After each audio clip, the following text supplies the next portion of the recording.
Friends, मैं मोहित कुमार आपका स्वागत करता हूं अपने इस यूट्यूब चैनल मोहित मैथ्स गुरु में।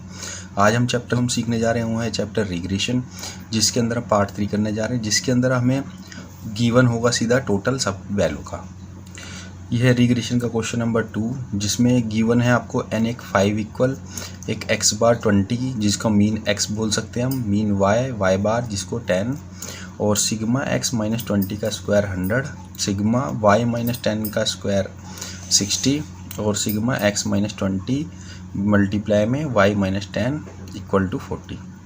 आपको फाइंड जो करना है, find the coefficient of regression, आपको bxy byx निकालना है। Find the two regression equation, तो x ऑन y और y ऑन x दोनों इक्वेशन बनानी है। Also find the coefficient of correlation, correlation को r से डिनोट करते हैं। तो हमें सारी तीनों चीज़ें जो है वो आपको फाइंड करनी है। जब ये टोटल आएगा तो एक कन्फ्यूज़न होगी हम लोगों के साथ कि क्योंकि हमारे पास रिग्रेशन निकालने के 3 मेथड होते हैं। एक डायरेक्ट मेथड होता है, मैटिक मीन से होता है, एक एज्यूम मीन से होता है। तो हमें ये पता लगाना है ये तीनों में से किस में से आया है। तो इसके लिए आप पहले समझते हैं टेबल से क्या क्या चीज़ होती है। सबसे पहले बात करें कि ये डायरेक्ट मेथड से है या नहीं है टोटल। तो देखिए डायरेक्ट मेथड में क्या होता था, आपको capital X capital Y individual series 2 value दी होती थी, जिनका आप सीधा स्क्वायर कर देते थे और दोनों का मल्टीप्लाई कर देते हैं। पर आपका यहाँ देखोगे अगर आप ये x माइनस 20 जो किया हुआ है स्क्वायर है, तो यहाँ पे ऐसा कुछ हमने माइनस नहीं किया है इधर, ना ही हमने y माइनस में भी किया है। तो इसका मतलब ये हमारे डायरेक्ट मेथड से नहीं आया है। अगर हम बात करें कि ये अर्थमेटिक मीन से आया है, उसके लिए चेक करें। जैसे यहाँ पे आप देख रहे हो टेबल में आपको x और y कैपिटल में दिया था, एक स्मॉल x बनता था अर्थमेटिक मीन में, तो उसको क्या करते थे x माइनस एक्स बार करते थे।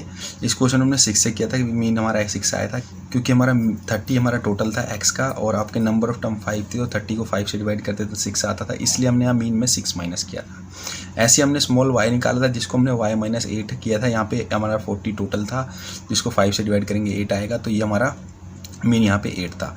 तो हमने स्मॉल x स्मॉल y जब निकाला था, जब हमने दोनों में से x बार और y बार माइनस किया था, तो उन्हीं का x का स्क्वायर किया था और y स्क्वायर किया था। मतलब x माइनस 6 का होल स्क्वायर किया था यहाँ पे और y माइनस 8 का होल स्क्वायर, मतलब x माइनस एक्स बार का whole square, y minus Y bar का होल स्क्वायर।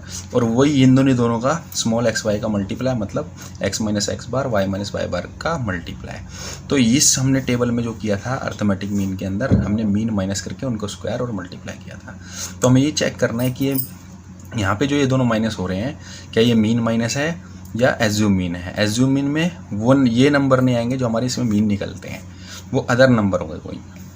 तो देखो हमारे पास जो ये सिग्मा x माइनस 20 का स्क्वायर था, चेक करते हैं क्या चीज़ है। सिग्मा x माइनस 20 का स्क्वायर इक्वल टू 100 था।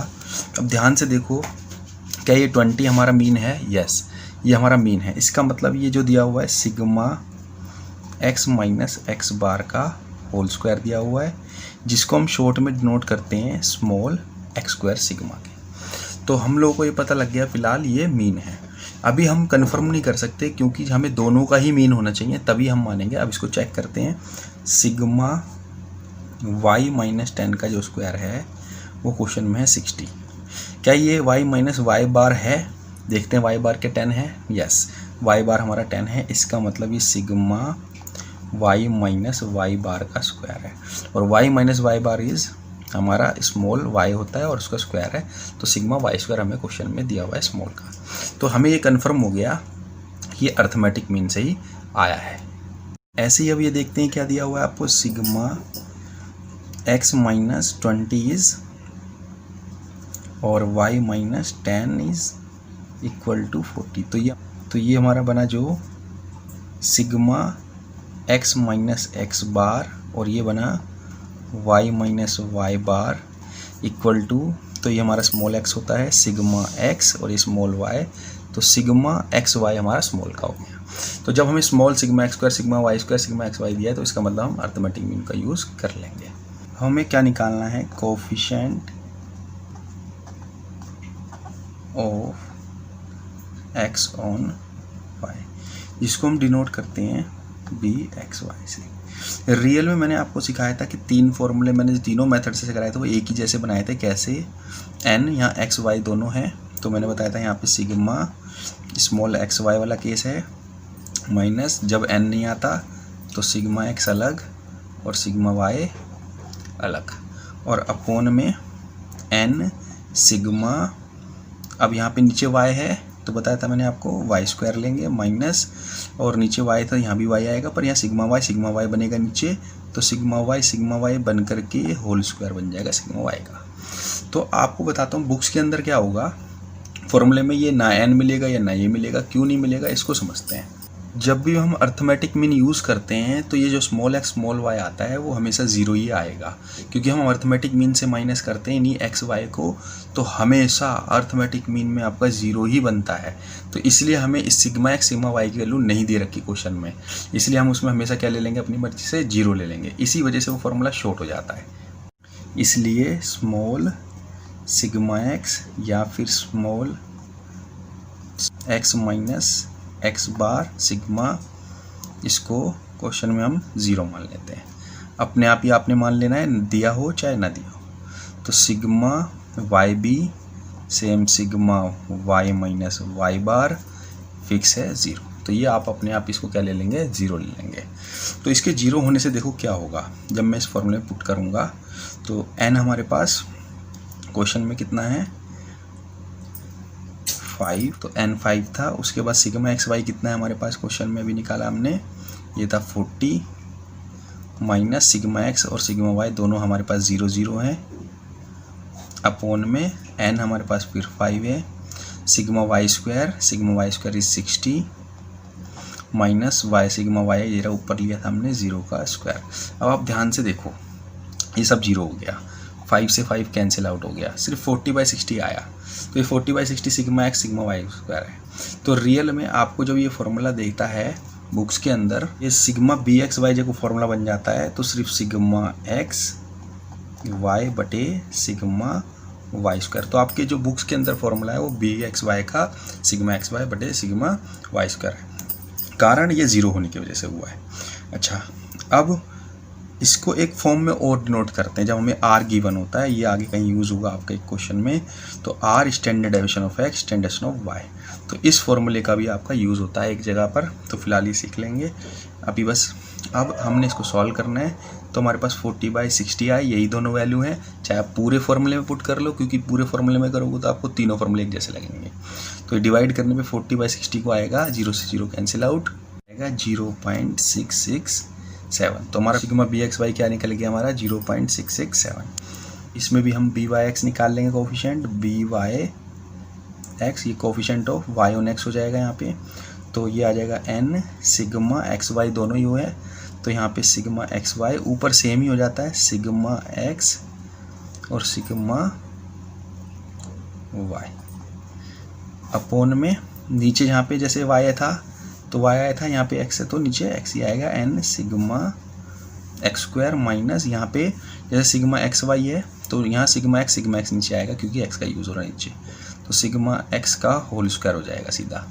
तो यहाँ पे भी सेम वही 0 0 की वजह से ये सीधे ये दोनों आएंगे, सिग्मा एक्स वाई बटे में सिग्मा एक्स स्क्वायर। तो फिलहाल पूरे पुट कर देते हैं, 5 इंटू ऊपर तो सेम ही आएगा 40 माइनस 0 इंटू 0 अपॉन 5 एंड 5 है, सिग्मा एक्स स्क्वायर हमारे पास क्वेश्चन में रहा 100 और माइनस 0 का स्क्वायर। इसको सॉल्व कर लेते हैं, तो ये 5 कैंसिल आउट हो जाएगा। तो इसमें भी अगर हम बात करें फॉर्मूले की बी वाई एक्स, तो सिग्मा क्या बचेगा, सिर्फ sigma x y sigma x square बटे में। और ऐसे ही इसका दूसरा जो फॉर्मूला है आर, ये कैसे बनाया था हमने, एक्स और वाई था, यहाँ एक्स बटे वाई कर दिया। अब हमारा वाई बटे एक्स बनेगा, यहाँ पे आर आएगा ऐसे ही standard deviation of Y standard deviation of X, ये स्टैंडर्ड डेविएशन का साइन आ जाएगा। ये तब यूज़ होगा जब आपको आर और स्टैंडर्ड डेविएशन वगैरह दे रखा होगा। तो इक्वल टू ये दोनों वैल्यू बची थी 40/100, यही दोनों हमारी थी वैल्यू, और ये कट करने पे आएगा 0.4। अब हम कोफिशिएंट ऑफ रिग्रेशन निकाल चुके हैं b x y b y x. अब हमें निकालना है find the two regression equation, जिसके लिए हमें 4 चीज़ों की जरूरत पड़ती है, जिसमें एक्स बार वाई बार बी एक्स वाई कोफिशिएंट और बी वाई एक्स कोफिशिएंट 0.4। तो हमारे पास चारों मिल चुकी है। अब इक्वेशन बना लेते हैं। तो regression equation x on y का मैं फॉर्मूला पहले भी सिखा चुका हूँ। इस साइड एक्स है तो x minus x bar equal to x on y है तो यहाँ पे coefficient b x y multiply में वाई इस साइड है तो वाई माइनस वाई बार। बस यहाँ पे तीनों वैल्यू पुट कर देते हैं। एक्स बार हमारे पास 20 है, एक्स ऐसी रहेगा minus b x y coefficient निकाल लिए 0.667 और y ऐसी रहेगा माइनस y बार हमारे पास है 10 क्वेश्चन में, इसको ऐसे ही रहने लेते हैं x माइनस 20, 0.667 को y से तो 10 से मल्टीप्लाई कर देते हैं तो ये आ जाएगा 0.667 y माइनस 10 से करने पे पॉइंट आ गया जाएगा 6.667, 20 उधर भेज देंगे, माइनस का प्लस हो जाएगा उधर जाके, x equal to 0.667 y minus 6.667 plus 20, तो ये प्लस माइनस कर देंगे तो 0.667 y प्लस 13.33, x1 y की इक्वेशन बन गई x equal to 0.667 y plus 13.33। अब हम रिग्रेशन इक्वेशन y1x बनाएंगे, हम निकाल लेंगे रिग्रेशन इक्वेशन y1x। उसके लिए फॉर्मूला क्या बताया था, इस साइड y है तो y माइनस y बार, y1x है तो by(x) कोफिशेंट और x माइनस इस साइड x है तो x बार, तो y बार x बार हमारे पास ये रहा, तो y माइनस हमारे पास y बार है 10, by(x) कोफिशेंट आया था 0.4, x minus x bar is 20, तो y माइनस 10 तो ऐसे ही रहेगा, 0.4 को दोनों से मल्टीप्लाई 0.4 इंटू एक्स हो जाएगा और 0.4 को 20 से करेंगे तो आ जाएगा 8, 10 को उधर भेज देंगे प्लस हो जाएगा तो 0.4x माइनस 8 प्लस 10, ये हो गया आपका y equal to 0.4x plus हो जाएगा 2। पार्ट में जो हमसे पूछा गया था वो था also find the coefficient of correlation, मतलब r की जरूरत है, तो r के लिए हमें दोनों कोफिशिएंट की जरूरत पड़ती है। तो कोफिशिएंट ऑफ कोरिलेशन का जो फॉर्मूला होता है वो r under root bxy coefficient into by(x), दोनों की वैल्यू पुट कर देते हैं। bxy कोफिशिएंट था हमारे पास 0.667 तो 0.667 आ जाएगा और by(x) था हमारे पास 0.4, इन दोनों को मल्टीप्लाई कर लेते हैं तो ये मल्टीप्लाई करने पर आया रूट में 0.2668 और इसका रूट निकालेंगे तो रूट में से निकल के आएगा 0.517, वो भी पॉजिटिव, तो r आपका निकल गया कोरिलेशन प्लस 0.517, पॉजिटिव रिलेशन है इसका मतलब। और r को आप चेक भी कर सकते हैं, वेरीफाई, क्योंकि r की जो वैल्यू होती है वो 1 से लेकर -1 के बिटवीन में होती है, कोरिलेशन की वैल्यू होती है वो -1 से लेकर 1 के बिटवीन होती है या दोनों के इक्वल होती है, तो हमारी जो वैल्यू आ रही है देखो इसके बिटवीन में आ रही है, तो इसका मतलब हमारा आंसर सही है। कि जैसे क्वेश्चन एक मैंने स्क्रीन पे पुट किया हुआ है, आप लोग उसको सॉल्व करके देखिए और आंसर जो आता है मुझे कमेंट करिए, और अगर आपको सॉल्व करने में प्रॉब्लम आती है तो आप मुझसे पूछिए। कंप्लीट है, थैंक यू वेरी मच। लोगों को मेरी वीडियो पसंद आती है तो लाइक करें, सब्सक्राइब करें, कमेंट करें और शेयर करें। Thank you very much.